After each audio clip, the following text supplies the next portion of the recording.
Russian President Vladimir Putin insists preparations for Russia's 2018 Football World Cup will be completed on time. But with the Russian economy weakening in the aftermath of the sanctions over the Ukraine crisis and the Sochi Winter Olympics having cost a huge $50 billion, some Russians are questioning the wisdom of another project of this size. Tom Barton has details. Despite international calls for the 2018 World Cup to be taken away from Russia over its actions in Ukraine, President Putin has won public support from FIFA's Sepp Blatter. I have no doubt Russia will ensure that our works will be completed on time and, of course, to the highest level.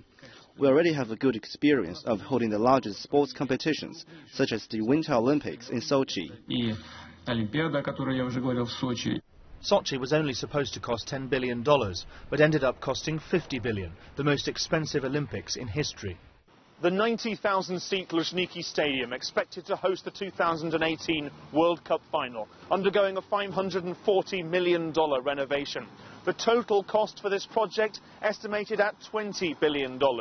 But Russian Prime Minister Dmitry Medvedev has already said it's likely to breach that budget, and critics see the potential of spiralling costs, as was seen with the Sochi Winter Olympics. At the time of the 2009 bid, Russia's World Cup was estimated at $10 billion. Still 3.5 years away, that estimate is already twice that. Russians are divided over spending this much on a World Cup. It would have been better not to take on this sort of obligation, because with the current internal economic situation, it's stupid to be investing money in this.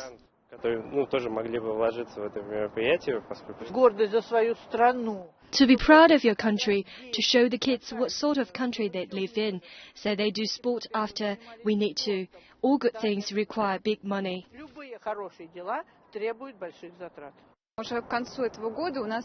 By the end of this year, several of our regions will have declared bankruptcy. So it's great to invest money in sport. But with Crimea ours now, patriotism is already high. It's enough. So we need to invest money in infrastructure and in people and for more important things. There are other problems too. Piara Power, head of FIFA's anti-discrimination task force, has called for President Putin to speak out after a series of racist chants and incidents at football games in Russia, saying this has got to stop. And some have called for the 2018 World Cup bid to be rerun after claims of corruption in the bidding process, which Russia denies.